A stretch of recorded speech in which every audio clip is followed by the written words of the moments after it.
स्वागत है आप सभी का आपके अपने YouTube चैनल ओनली पढ़ाई में। हम लोग क्लास 9 का प्रश्न वाले 1.4 तक देख चुके थे। 1.4 तक क्या देख चुके थे।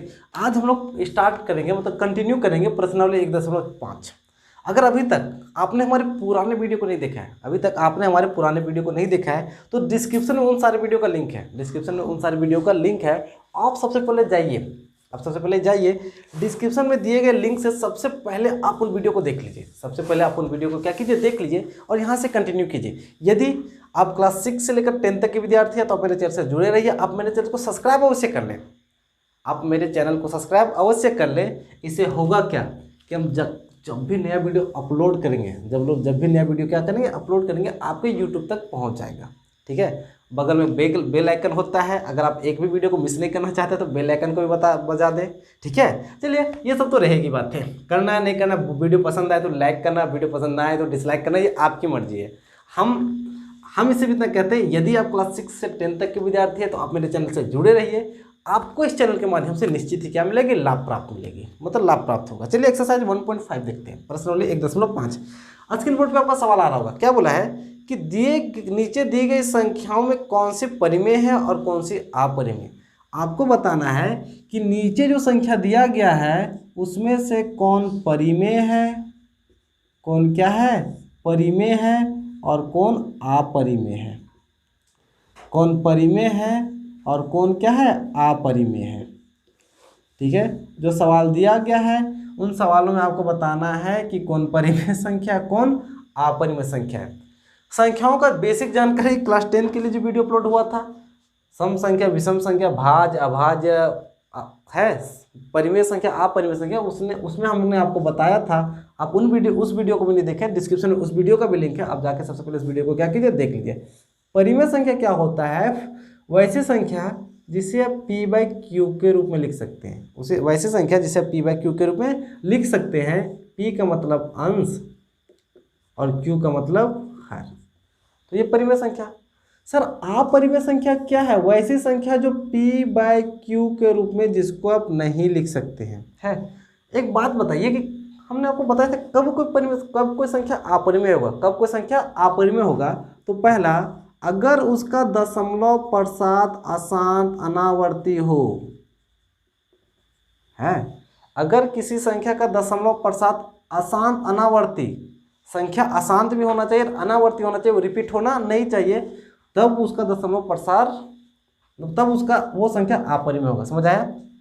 अगर सब दशमलव प्रसाद शांत है, रुक गया, तब यह परिमेय होता है। अगर दशमलव प्रसाद नहीं रुक रहा है लेकिन आवर्ती हो, दशमलव प्रसाद आवर्ती है, तब भी यह परिमेय होगा। ये दोनों परिमेय होता है, ये दोनों क्या होता है, परिमेय होता है। ठीक है, दशमलव प्रसाद शांत है तब भी परिमेय, दशमलव प्रसाद अशांत है लेकिन आवर्ती है, अशांत है लेकिन आवर्ती है तब भी परिमेय, लेकिन दशमलव प्रसाद अशांत अनावर्ती है तब ये अपरिमेय। पहला।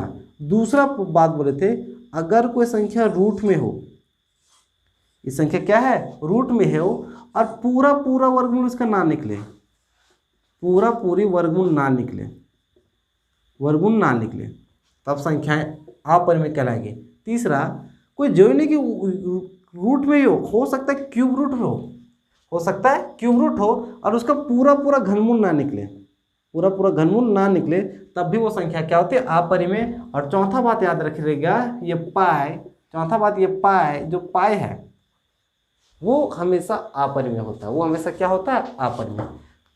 सिर्फ 4 कंडीशन आपके लिए अप्लाई है। पहला, दशमलव प्रसाद अशांत अनावसानी होना चाहिए, रिपीट होना नहीं चाहिए, अपरिमेय हो जाएगा। संख्या रूट के अंदर होगी, अगर रूट के अंदर संख्याएं हैं और उसका पूरा वर्गमूल ना निकले तब अपरिमेय हो जाएगा। तीसरा, संख्याएं क्यूब रूट के अंदर होगी, उसका पूरा वर्गमूल ना निकले तब अपरिमेय हो जाएगा। चौथा, अगर पाई होगा तब हमारा क्या हो जाएगा, अपरिमेय हो जाएगा, तब हमारा क्या होगा, अपरिमेय। उम्मीद है कि आपको समझ आ गया होगा। ठीक है, नहीं भी समझ आया है तो क्या कीजिए, अरे ऑफलाइन में रहते तो बोलते छोड़ दीजिए, ऑफलाइन में रहते तो क्या करते, छोड़ देते। अरे बोका ऑफलाइन स्टूडेंट, नहीं समझ आया तो क्या कर रहे, छोड़ दे। ठीक है, ऑनलाइन वाले धीरज रखिए। ठीक है, आपको समझ आ जाएगा। ठीक है, पहला सवाल देखिए, 2 - √5 बोला है कि कौन परिमेय है, कौन अपरिमेय है। ठीक है, पहला का जो ए नंबर है पहला का ए नंबर ये है, पहला का जो बी नंबर है वो है 3 प्लस रूट 23 माइनस का रूट 23। सी नंबर है 2 रूट 7 7 रूट 7, ठीक है। डी नंबर है वो है 1 बाय रूट 2 और ई नंबर है 2 पाई। ई नंबर क्या है 2 पाई। आपको बताना है कि कौन परिमेय है और कौन क्या है अपरिमेय है। आपको बताना है कि कौन परिमेय संख्या है कौन अपरिमेय संख्या है। सर इसमें देखिए हमने आपको क्या अपरिमेय, आप अपरिमेय पहचानने का, देखिए आप ना परिमेय मत पहचानिए, आप अपरिमेय पहचान लीजिए। आप परिमेय मत पहचानिए, आप अपरिमेय पहचान लीजिए। अपरिमेय पहचानने का पहला बताएं कि दशमलव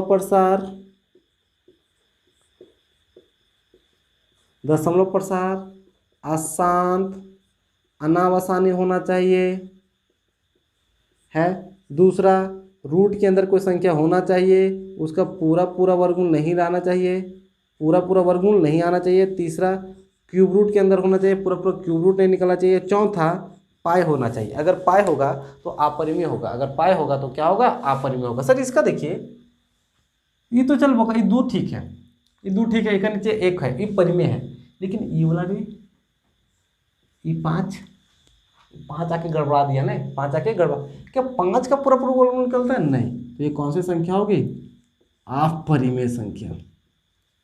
ये कौन सी संख्या होगी? अपरिमेय संख्या। क्यों सर? क्योंकि ये 5 आके गड़बड़ा दिया, 5 का पूरा पूरा वर्गमूल निकलता नहीं है, इसलिए अपरिमेय। अब कुछ लोग बोलेगा सर रूट 23 का पूरा पूरा वर्गमूल नहीं निकलता है। कुछ लोग बोलेगा रूट 23 का पूरा पूरा वर्गमूल नहीं। अरे अपने आंखों का चश्मा हटाइए, ये ब्रैकेट खोल के देखिए, है। अरे वो कहीं प्लस का रूट 23 माइनस का रूट 23 नहीं कटेगा? कटेगा ना। बस क्या बचा? 3। आप बताओ 3 परिमेय का परिमेय है? तो 3 एक परिमेय संख्या है। 3 क्या है? परिमेय संख्या। क्यों महाराज? 3 के नीचे 1 आप लिख सकते हैं, ऊपर वाला p होगा, नीचे वाला q होगा, और p बाई क्यू ही तो परिमेय संख्या होता है। p बाई क्यू कौन सी संख्या होती है? परिमेय संख्या, ठीक है। तीसरा, बोलेगा यार रूट 7 का पूरा पूरा वर्गमूल नहीं निकलता है। अरे मेरे महाराज, ऊपर का रूट 7 और नीचे का रूट 7 काट दीजिए ना। अरे महाराज, ऊपर से 2 बचेगा, नीचे 5, नीचे 7 बचेगा। अरे सर क्या ये p नहीं है, ये q नहीं है, p बाई क्यू के रूप में है, तो कौन सी संख्या है? ये आपका है परिमेय संख्या। ये आपका है कौन सी संख्या? परिमेय संख्या। इस महाजन को देखिए, ये बको रूट 2 आके गड़बड़ा दिया। रूट 2 क्या पूरा पूरा वर्गमूल निकलता है? नहीं, रूट 2 का पूरा पूरा वर्गमूल नहीं निकलता है। जब पूरा पूरा वर्गमूल ही नहीं ना निकले तब ये कौन सा संख्या? अपरिमेय संख्या है। पाई, हाँ पाई अपरिमेय है। देखिए हम आपको बता देना चाहते हैं, जो पाई है ये पाई का मान होता है 22/7। पाई का मान होता है 22/7। ये मान लिया गया है। पाई का एग्जैक्ट वैल्यू जो एकदम निश्चित है वो 22/7 नहीं होता है। पाई का दशमलव प्रसाद अनावसानी अनावर्ती जाता है, भाग देते जाइए, कभी रुकेगा नहीं। एक पाई का एक वैल्यू मान लिया गया है, एज्यूम कर लिया गया, पाई का वैल्यू होता है 22/7। अगर सर बोले पाई क्या है तो आपको बताना है पाई एक अपरिमेय संख्या है, ठीक है। पाई क्या है? अपरिमेय। बात अलग है कि पाई का मान होता है 22/7, लेकिन पाई क्या है? अपरिमेय। अगर कोई बोले कि पाई नहीं है, ये 22/7 क्या है, तो आप 22/7 को बोलिएगा परिमेय संख्या। क्यों? p बाई क्यू के रूप में है। तो सर पाई जहाँ पे है ये पाई के साथ है ना, पाई को देखते के साथ ही आपको बता देना है ये अपरिमेय संख्या है। पाई को देखते के साथ ही बता देना ये कौन सा संख्या है? अपरिमेय संख्या। समझ आया? पाई एक अपरिमेय संख्या है। बात अलग है कि पाई का वैल्यू 22/7 होता है, एग्जैक्ट वैल्यू नहीं होता है। अगर से पूछे पाई क्या तो आप बोलिए परिमेय संख्या। को पूछेगा 22/7 क्या है तो 22/7 परिमेय संख्या। आई होप कि आपको समझ आ गया होगा, ठीक है।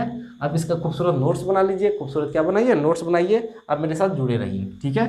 पूरी सिलेबस होगी, सिर्फ मैथ नहीं। थोड़ा समय कम है। इस चैनल पे साइंस का भी वीडियो सारा अपलोड होगा, सोशल साइंस का भी सारा वीडियो अपलोड होगा। अगर आप साइंस, मैथ और सोशल साइंस तीनों पढ़ना चाहते हैं तो आप मेरे चैनल से जुड़े रहिए, ठीक है। आपको निश्चित इससे क्या मिलेगा? लाभ मिलेगा, ठीक है। आगे देखिए, दूसरा सवाल देखिए क्या बोला? निम्नलिखित व्यंजनों को सरल कीजिए। निम्नलिखित व्यंजनों को क्या कीजिए? सरल कीजिए। निम्नलिखित व्यंजनों को सरल कीजिए। सर सरल करने से पहले हम आपको कुछ बता देते हैं। सरल करने से पहले हम कुछ आपको फॉर्मूला बता देते हैं, आप इसको देख लीजिए। अगर पहला फॉर्मूला है, अगर कोई बोले कि a प्लस बी का होल स्क्वायर क्या होता है, तो आपने बचपन में पढ़ा था या 8 क्लास में पढ़ा होगा कि a का square plus 2ab plus b का स्क्वायर। अगर ये बोले कि a माइनस बी का जो होल स्क्वायर है ये क्या होता है, तो होता है a का स्क्वायर माइनस का 2ab प्लस का b का स्क्वायर। अगर ये बोले कोई a का स्क्वायर माइनस b का स्क्वायर क्या होता है, तो ये एक बार होता है a प्लस बी और एक बार a माइनस बी। सर ये जो फॉर्मूले हैं ये बहुत पुराने हैं, आज के डेट में लेटेस्ट फॉर्मूले भी आए हैं। आपके बुक में जितना फॉर्मूला है ना, अब 2.5 होगा, जब 2.5 इसका अगला चैप्टर में आप पढ़िएगा, हिला के रख देगा। 2.5 में ऐसे से सवाल आएंगे, a प्लस बी का whole cube, a minus B का whole cube, a cube minus B cube, a cube plus B cube. ये अब हद तो तब हो जाती है जब भविष्य में और खतरनाक फार्मूले का जन्म हुआ है, और खतरनाक सभी फार्मूले का क्या हुआ, जन्म हुआ है। तो आप भविष्य में होने वाली खतरों से वाकिफ अभी हो जाइए, भविष्य में होने वाली खतरों से वाकिफ अभी हो जाइए। अभी इसको देख लीजिए, क्या बहुत आसान है। a प्लस बी का होल स्क्वायर होता है a का square plus 2ab plus b का स्क्वायर, a माइनस बी का होल स्क्वायर होता है a का square minus 2ab plus b का स्क्वायर। अगर a का स्क्वायर माइनस b का स्क्वायर है, a का स्क्वायर माइनस b का स्क्वायर है, तो एक बार a प्लस b होता है, एक बार क्या होता है a माइनस b होता है। ठीक है, इन फार्मूले को आप लिख लीजिए। चलिए सवाल देखते हैं, क्या बोला है, सरल कीजिए। क्या कीजिए, सरल कीजिए। सरल कीजिए मतलब उसको सिंपल कीजिए, सिंपल रूप में क्या कीजिए, बांटिए। चलिए, अगर फॉर्मूला लगेगा तो फॉर्मूले से बनाएंगे, नहीं फॉर्मूला लगेगा तो बिना फॉर्मूले का बनाएंगे। ठीक है, दूसरा का ए नंबर क्या बोला है, 3 प्लस √3 और 2 प्लस √2 है। अरे सर यहाँ पे देखिए कोई संख्या मिल नहीं रही है, 3 है, यहाँ 3 नहीं है, यहाँ √3 है, यहाँ √3 नहीं है, कोई भी संख्या मिल नहीं रही। अगर मिलेगी, अरे फॉर्मूला कब रखता, अगर यहाँ पे 3 प्लस √3 रहता और यहाँ भी 3 प्लस √3 रहता, तो हम 3 को a मान लेते, इसको b मान, अगर a यहाँ b है तो ये भी a रहता, ये भी b रहता, तब कहाँ होता, ये a प्लस b रहता, यहाँ से भी क्या आता है a प्लस b आता है, a प्लस b 2 बार आता है, तब ये 2 बार आता है, तो a प्लस बी का क्या होता है, होल स्क्वायर होता। लेकिन यहाँ पे वैसे कोई संख्या नहीं है, यहाँ पे वैसे कोई संख्या नहीं है जो मिलती है, अर्थात ये फॉर्मूले पे बैठा नहीं है, ये इस फॉर्मूले पे बैठेगा नहीं। ये किस रूप में है, ये आपके इस रूप में है, a प्लस बी ब्रैकेट में c प्लस डी है। अगर इस तरीके से रहता है तो आपको सिर्फ एक जानकारी रखना, ब्रैकेट खोलने की जानकारी, आपको ब्रैकेट खोलने की जानकारी होनी चाहिए। क्या, अगर आप a को c से गुना कीजिएगा तो ac लिखेगा, ये प्लस और ये प्लस प्लस, a d से गुना होगा तो ad लिखाएगा, फिर b c से गुना होगा तो bc लिखाएगा, b d से गुना होगा तो क्या लिखाएगा, bd लिखाएगा। आपको सिर्फ इस सवाल में ब्रैकेट क्या करना है, खोल देना। आपको इस सवाल में ब्रैकेट क्या करना है, खोल देना है। ठीक है, चलिए देखते हैं। सर 3 को गुना कीजिएगा 2 से, इसका भी चिन्ह प्लस, इसका भी चिन्ह प्लस, तो प्लस प्लस प्लस होता है, 3 दूना 6, प्लस लिखा जाता नहीं है, लिख दिए। 3 को गुना कीजिए √2 से, सर 3 को गुना कीजिएगा √2 से, तो भाई ये अलग बिरादरी का है, ये अलग बिरादरी का है, ये होगा 3√2, तो ये प्लस का क्या होगा, 3√2। इसका काम हो गया, ये दोनों से गुना हो गया। जब दोनों से गुना हो जाता है, जब इसका काम हो जाता है तो इसको लीजिए। अगर गुना किसको करता है, √3 को गुना करना है 2 से, तो ये होगा 2√3, तो प्लस का 2√3।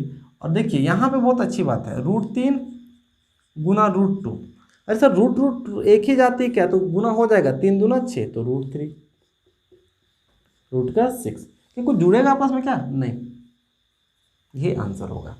ये क्या आंसर, जुड़ेगा तो जोड़ दीजिएगा, नहीं जुड़ेगा तो जोड़िएगा नहीं। ठीक है, अगला देखिए, बी नंबर देखिए, ये था 3 प्लस √3 और ये था 3 माइनस √3, और ये आपका फॉर्मूले पे आया, ये आपका कहाँ आया, फॉर्मूले पे।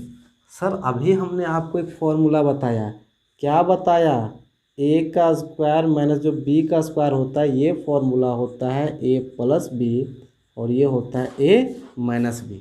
अगर दो संख्याएं एक बार प्लस में हैं और सेम वही संख्याएं एक बार माइनस में है और दोनों के बीच गुना है तो हमारा फॉर्मूला ये अप्लाई होगा। ठीक है, यदि दो संख्याएं प्लस में है एक बार और एक बार माइनस में है, एक बार प्लस में और एक बार माइनस, दोनों के बीच गुना का चिन्ह है तो फॉर्मूला अप्लाई होगा a का स्क्वायर माइनस b का होल है। सर देखिए 3 प्लस रूट 3 एक बार प्लस में है, 3 माइनस रूट 3 एक बार माइनस में है। आप अगर आप फॉर्मूले लिखिएगा तो एक बार a प्लस भी होगा और यहाँ से होगा a माइनस भी होगा और ये फॉर्मूला होता है ये a का स्क्वायर माइनस b का स्क्वायर। अरे सर a क्या है, a किसको माने 3, तो आप 3 का स्क्वायर कीजिए। b किसको माने रूट 3, तो आप रूट 3 का स्क्वायर कीजिए। 3 का स्क्वायर होता है 9, रूट 3 देखिए रूट 3 का अगर स्क्वायर करने की बात बोले ना तो ये रूट और ये कट जाता है सिर्फ कितना होगा 3, 9 में 3 घटाएंगे तो कितना 6, नहीं रूट 3 का स्क्वायर कीजिए।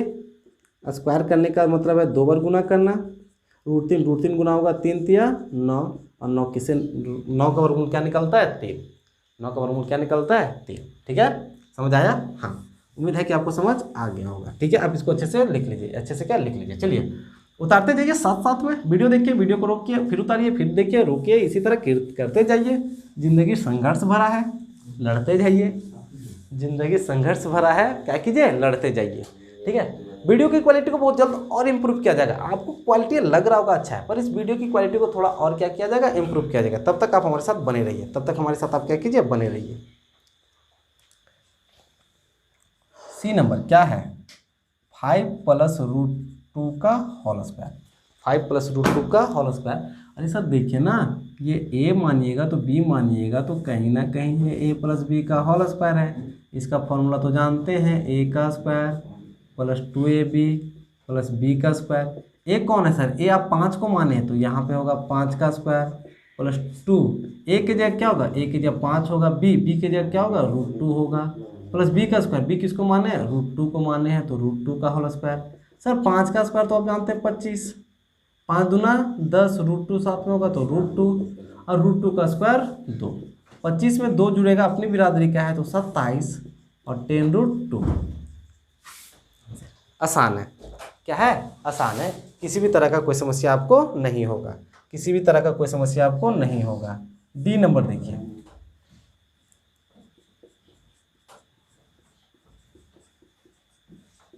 फिर सर पिछला सवाल बताया था हमने, अगर सेम संख्या एक बार माइनस में और एक बार प्लस में और दोनों के बीच गुना हो। अरे सर यहाँ पे ये a है और ये b है, यहाँ पे a है प्लस b है, एक बार a माइनस b और एक बार a प्लस b जो होता है वो फॉर्मूला होता है a का स्क्वायर माइनस b के स्क्वायर का। a का स्क्वायर, a आप किसको मानिएगा सर रूट 5 मतलब 5 को, तो 5 का स्क्वायर, b किसको मानिएगा रूट 2 को, 5 का स्क्वायर 25, रूट 2 का स्क्वायर 2, 25 में 2 घटाइएगा कितना 22, 25 में 2 घटाइएगा तो कितना 22। ठीक है, सरल करने का ये सिंपल सा सवाल बच्चों वाली आपको समझ आ गया होगा, बच्चों वाली सवाल आपको समझ आ गया। अरे सर कुछ भी नहीं है, अरे ये a है बोका, ये है b, इतना कहाँ नहीं समझ आता है रे, अरे इतना समझ आता होगा, इतना समझ आता होगा। चलिए अगला सवाल आपके स्क्रीन बोर्ड में क्या बोल रहा है, आपको याद होगा पाई एक वृत्त की परिधि है, बिल्कुल। अरे आपको याद है, कैसे याद रहेगा, 2 साल से तो स्कूल में गए नहीं हैं, वो को स्कूल का रास्ता भुला गए होंगे। ठीक है, स्कूल का क्या रास्ता भुला गए होंगे, एक दिन जाके देख लीजिए कि आपका स्कूल का हाल है। अरे तो कम से कम रास्ता याद हो जाएगा, कम से कम रास्ता याद हो जाएगा। ठीक है, बोला आपको ये पता होगा कि वृत्त की परिधि, पाई एक वृत्त की परिधि। हाँ सर, अगर हम बोलें वृत्त की परिधि की बात करें, वृत्त की हम परिधि की बात करें तो वृत्त की परिधि होती है 2 पाई आर। सही है, यहाँ पाई आता है। आपको याद होगा कि पाई एक वृत्त की परिधि है और इसका व्यास d, और इसका व्यास क्या होता है d होता है। व्यास क्या होता है d के अनुपात को परिभाषित किया जाता है, अर्थात पाई जो होता है, अच्छा जो पाई होता है वो c/d होता है, c/d होता है। इस तथ्य का अंत विरोध करता हुआ प्रतीत होता है, पाई अपरिमेय संख्या, अतः इस स्थिति का समाधान आप किस प्रकार करेंगे। सही बात है, क्या बोला है कि आपको पता है कि वृत्त की परिधि 2 पाई आर है, वृत्त की परिधि 2 पाई आर है, बिल्कुल सही है। व्यास होता है, व्यास को d लिखा जाता है। ठीक है, जो d होता है वो त्रिज्या का 2 गुना होता है, और पाई बराबर c/r होता है। तो बोला ये गतिरोध को किस तरह दूर कीजिएगा। सर गतिरोध को दूर करना ही नहीं है, पाई का जो वैल्यू होता है वो सवाल में 22/7 बैठा दिया जाता है। ये एग्जैक्ट वैल्यू नहीं होता, इसको कल्पना के तौर पे अप्रोक्स वैल्यू लेके क्या कर दिया जाता है, बैठा दिया जाता है। अरे आप सर एक वृत्त की परिधि निकालिएगा, अगर इसका 5 है, अगर इसकी त्रिज्या 5 सेंटीमीटर है, तो इसकी परिधि निकालने के लिए एक फॉर्मूला बना दिया गया, जो फॉर्मूला है 2πr, जो फॉर्मूला 2πr, ये पाई भले आता जरूर है, हम पाई की वैल्यू आगे चल के 22/7 बैठा जरूर देते हैं, लेकिन इसका एग्जैक्ट वैल्यू नहीं होता है। इस वैल्यू का पाई का मान 22/7 बैठाने से ये जो पूरी परिधि है वो आसानी से निकल जाता है। वो क्या निकल जाता है? आसानी से निकल जाता है। आप इस गतिरोध में ना फंसे, आप इस गतिरोध में ना फंसे। क्या? एक अपरिमेय संख्या, आप ये जान लें, आप ये जान लें पाई क्या है? अपरिमेय संख्या है। ठीक है, पाई क्या है? अपरिमेय संख्या है। अगर पाई के परिभाषा की बात आया तो ठीक है यार, पाई की परिधि 2πr होती है, ये अपरिमेय नहीं होती है। पाई अगर परिधि 2πr है, ये अपरिमेय नहीं, क्योंकि पाई के वैल्यू फिर परिमेय बैठा दिया जाता है। ठीक है, पाई का वैल्यू क्या बैठा दिया जाता है? परिमेय बैठा दिया जाता है। ठीक है, ये सवाल सिर्फ आपके नॉलेज के लिए है। ये सवाल सिर्फ क्या है? आपके नॉलेज के लिए। इस सवाल का एग्जाम से कोई लेना देना नहीं है। ठीक है, आप नॉलेज में आप रख सकते हैं। चौथा बोला है, क्या बोला है कि सवाल चौथा बोला है √9.3 को संख्या रेखा में निरूपित कीजिए। √9.3 को संख्या रेखा में निरूपित कीजिए। सर अगर हम ये बोल दें, यहाँ से हम पॉइंट हटाए तो ऊपर 93 बचेगा, ऊपर पॉइंट हटाए नीचे 93 बैठेगा ना, नीचे 10 बैठेगा, बैठेगा है। अब देखिए बात क्या है, अब देखिए बात क्या है। आपको वर्गमूल निकालना है 93 का, आपको वर्गमूल निकालना है 10 का। आपको वर्गमूल निकालना है 93 का, आपको वर्गमूल निकालना है 10 का। ये वर्गमूल आपको निकालना पड़ेगा भाग विधि से। आपको किस विधि से? भाग विधि से। भाग विधि से 93 का वर्गमूल निकालना आपको यहाँ बता रहे हैं। ठीक है, पिछले क्लास में 8 क्लास में भाग विधि से वर्गमूल निकालना है। ठीक है, अब जानते होंगे। किससे भाग दीजिए? 9 से। 9 81 10 से भाग दीजिएगा तो 100 हो जाएगा। 93 100 से कम है। किसी 9 से, जो 9 यहाँ लिखा जाता है, 9 यहाँ भी लिखा जाता है। 99 गुना करके जो आता है 81 को यहाँ लिखा जाता है। फिर क्या किया जाता है? यहाँ पे जो लिखा जाता है उसको यहाँ लिखा जाता है। दोनों को जोड़ के लिख दिया जाता है। ये दोनों को जोड़ के लिख दिया जाता है। ये दोनों को फिर घटा दिया जाता है। 3 में 2 1 घटाइएगा 2 बचेगा, 9 में 1 बचेगा। यहाँ 18 देखिए, अबर जो संख्या यहाँ लिखा जाता है उसी संख्या को यहाँ लिखा जाता है और उसी संख्या को यहाँ लिखा जाता है। ये दोनों को गुना करके जो संख्या आता है उसको यहाँ लिखा जाता है और फिर लास्ट में ये दोनों को जोड़ दिया जाता है। ये भाग विधि द्वारा वर्गमूल निकालने का विधि है। सर ये छोटा आ गया, भाग नहीं जाएगा, भाग नहीं जाएगा। पॉइंट, यहाँ पॉइंट जब दिया जाता है तो यहाँ पे 2 जीरो आता है। पॉइंट दिया जाता है तो कितना जीरो आता है? 2 जीरो आता है। ठीक है, कितना जीरो? 2 जीरो। अब ऐसा यहाँ पे जिस संख्या को यहाँ लिखा जाता है उस संख्या को यहीं लिखना है। ये दोनों को गुना करना है, इससे छोटा आना चाहिए, बड़ा आना नहीं चाहिए। अगर हम मेरा मन क्या यहाँ 6 लिखे तो भाई मेरा मन भी यहाँ 6, यहाँ 6 तो यहाँ 6। जरा गुना करके देखे तो 6 6 36, हाथ में 3, 8 6 48, 48 3 51, हाथ में 5, 6 का 6 5 11। बिल्कुल 6 बार में 1116 है, जो 1200 से कम है। तो आपको क्या लिखना पड़ेगा? यहाँ भी 6 लिखना पड़ेगा, यहाँ भी 6 लिखना पड़ेगा, यहाँ भी 6 लिखना पड़ेगा। गुना करके जो आता है यहाँ लिखना पड़ेगा। गुना करके क्या आया? 1116। अब फिर क्या किया जाता है? ये दोनों को जोड़ दिया जाता है। 6 6 12, 8 1 9 1। घटा दीजिए है। फिर पॉइंट के बदले फिर 2 जीरो बैठेगा। फिर एक बार पॉइंट दिया ना, बार बार 2 2 जीरो बैठाते जाना है ना, भाग का तो नियम जानते हैं। चलिए ये आया, ऊपर से आपका आया 9.6, आगे और भी जाएगा। 9.6 आगे क्या और भी जाएगा। ठीक है, हाँ। अगला नीचे से देखिए, अगला नीचे से क्या कर, नीचे से 10 भी तो है, तो आपको 10 का भी तो वर्गमूल निकालना है। आपको 10 का भी वर्गमूल निकालना है। कैसे? 3 से जाएगा, 3 3 9 1 आएगा। 3 3 को 6 करेंगे, भाग नहीं जाएगा, यहाँ पे डबल जीरो देंगे। 2 बार भी नहीं जाएगा, 1 बार जाएगा तो पॉइंट का 1 आएगा, क्योंकि 61 गुना करके क्या 61 आएगा। ठीक है। हाँ, नीचे से कितना आया 3.1, 3 पॉइंट क्या आया 1 आया। अरे सर एक ही संख्या बात लीजिए, यहाँ से पॉइंट के बाद 1 हटेगा, यहाँ से पॉइंट के बाद 1 हटेगा। ऊपर से आपका 96 आया, नीचे से आपका 31 आया। ऊपर से 96 आया, नीचे से क्या आया 31 आया। आपको क्या करना है, आपको 96 को 31 से भाग देना है। 96 को 31 से क्या भाग देना है, 3 बार जाएगा तो 93 आएगा। है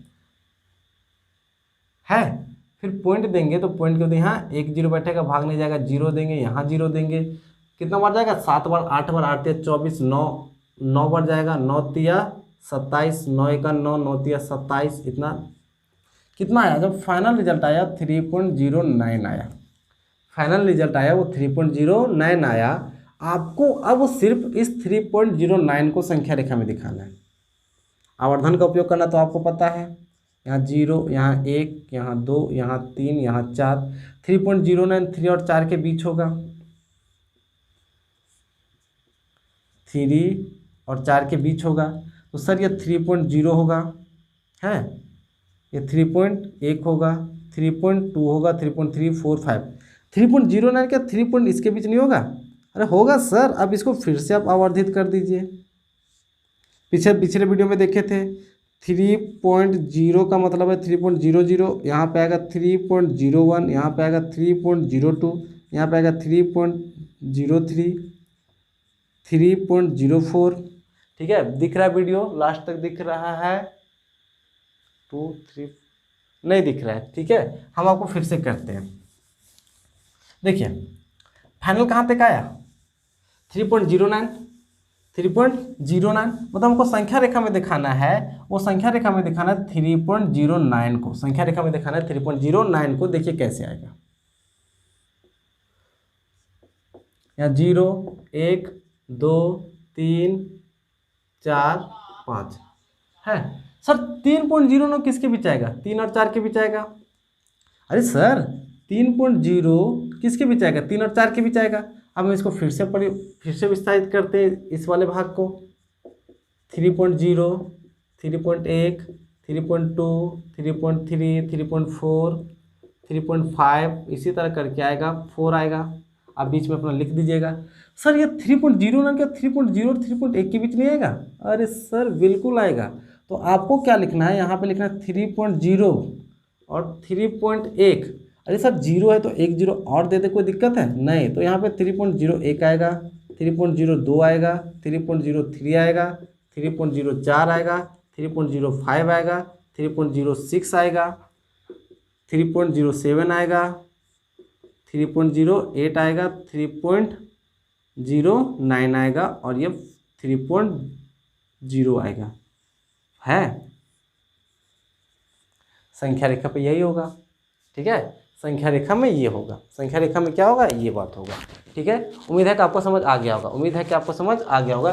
सिर्फ वर्गमूल का खेल था सर। किसका खेल था? वर्गमूल का सर। 9.3 था, है यहाँ से पॉइंट हटाते नीचे 10 बचता।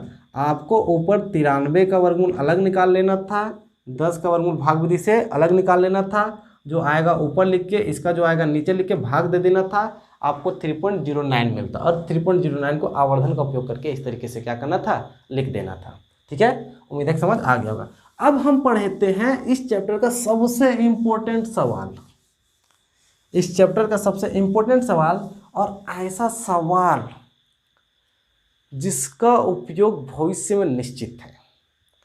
परिमेयकरण का उपयोग फ्यूचर में ना हो ऐसा गणित बना ही नहीं है। ऐसा गणित क्या बना ही नहीं है, बना है पर ये बहुत काम का चीज़ है, बहुत काम का चीज़ है। आप इस सवाल को गौर से देखिए, आपके एग्जाम में निश्चित है कि सवाल आएगा। अगर आपका एग्जाम होगा तो निश्चित रहिए कि ये सवाल आपके एग्जाम में आएगा। क्या बोला है? निम्नलिखित संख्याओं के हरों का परिमेयकरण कीजिए। हरों का परिमेयकरण कीजिए। हम आपको आराम से बता रहे हैं, निम्नलिखित संख्याओं के हरों का परिमेयकरण कीजिए। अरे सर हर कौन होता है? अगर एक संख्या a/b के रूप में है तो ऊपर वाला अंश होता है और नीचे वाला क्या होता है? हर होता है। तो आपको परिमेयकरण सिर्फ इसका करना है, आपको परिमेयकरण सिर्फ क्या इसका करना है। ठीक है, चलिए हम बताते हैं परिमेयकरण होता है क्या। हम एक एक सवाल बताएंगे, आपको समझ आ जाएगा। एक एक सवाल बताएंगे, आपको समझ आ जाएगा। पांचवा का जो ए नंबर है, बोला 1/√7, 1/√7। सर परिमेयकरण का मतलब होता है कि जो हर में है उसी को ऊपर नीचे गुना कर दीजिए। परिमेयकरण में क्या करना है, जो हर में है उसी को ऊपर नीचे गुना कर दीजिए। सिर्फ कभी कभी होगा कि चिन्ह बदल दीजिएगा। अगर हर में प्लस का चिन्ह है तो ऊपर माइनस दे दीजिएगा, माइनस है तो क्या प्लस कर दीजिएगा। हर परिमेयकरण में क्या ध्यान रखना है, पहला आप रखिएगा जो हर में है उसी को अंश और हर दोबारा गुना कर दे, दोबारा क्या कर दे, गुना कर दे। दूसरी बात कि चिन्ह को बदल दे, चिन्ह को क्या करे, बदल दे। गुना करने समय, गुना करने समय जो चिन्ह था उसको बदल दे। अगर प्लस रहेगा तो ऊपर नीचे माइनस से गुना कीजिएगा, माइनस रहेगा तो ऊपर नीचे किससे गुना कीजिएगा, प्लस से गुना कीजिएगा। ठीक है, आई होप वो समझ गए। तो क्या बोले, जो हर में है उसी से ऊपर और नीचे गुना कर दे। अरे सर 1/√7 है, हर में क्या है √7, तो हम ऊपर भी √7 से गुना कर देंगे, नीचे भी √7 से गुना कर देंगे। सिर्फ ऊपर नीचे अंश और हर को तभी गुना करना है जब रूट में रहेगा, तभी सर। रूट में नहीं रहेगा तो आपको परिमेयकरण करने की जरूरत नहीं है। सर √7 को 1 से गुना कीजिएगा तो √7 होगा, है, और √7 गुना √7 कीजिएगा तो 7 होगा। बोले ना सर 7 और 7 को गुना कीजिएगा तो 49 निकलेगा ना। 49 किसका वर्गमूल है, 7 का। 49 किसका वर्गमूल है, 7 का। बस इतना ही बस है पहला सवाल। ठीक है, आई होप समझ आ रहा होगा आपको। चलिए दूसरा सवाल बोला है 1/√7,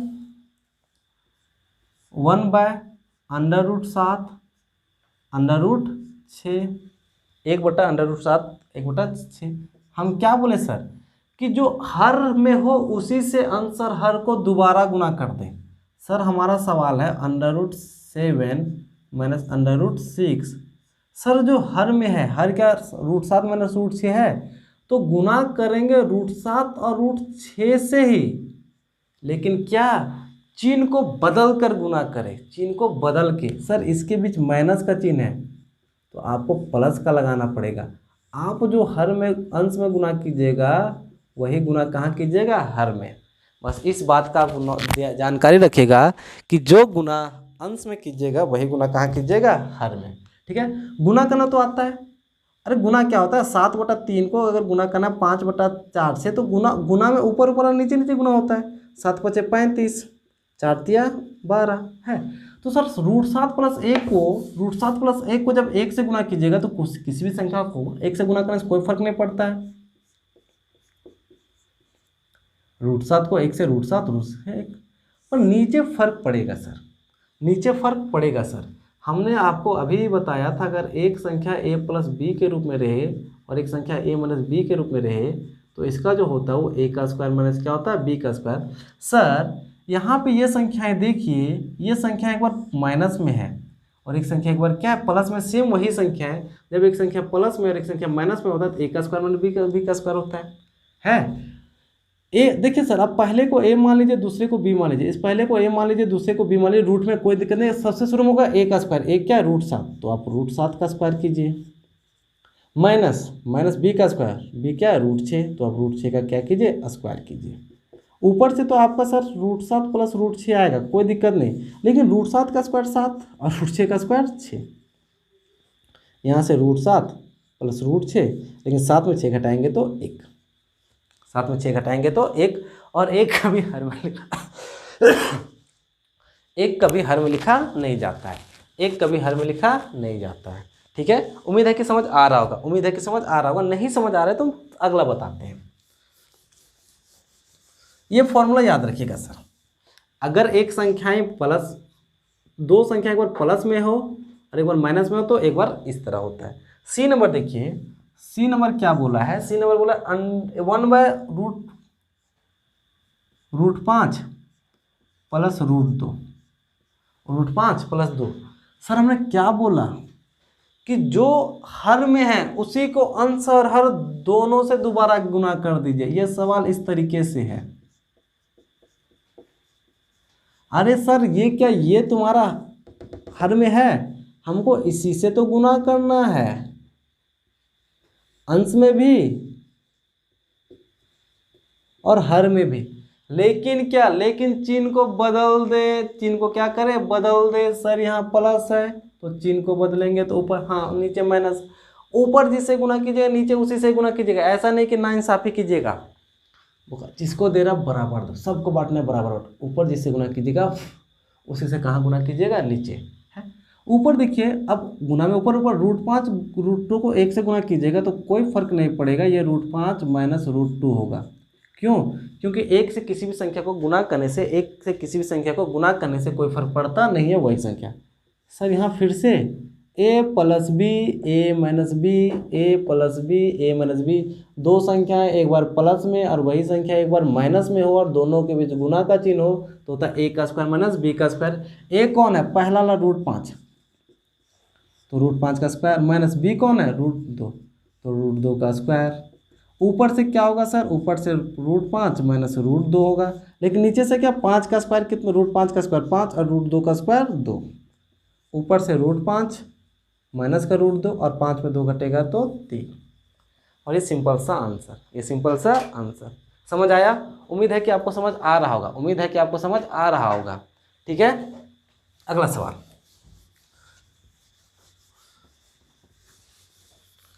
अगला सवाल क्या है, डी नंबर जो है, जो आपका डी नंबर है वो डी नंबर है 1/√7 माइनस का 2 है। हमने क्या बोला कि जो हर में है उसी को अंश और हर दोनों से गुना कीजिए। 1/√7 माइनस 2 है।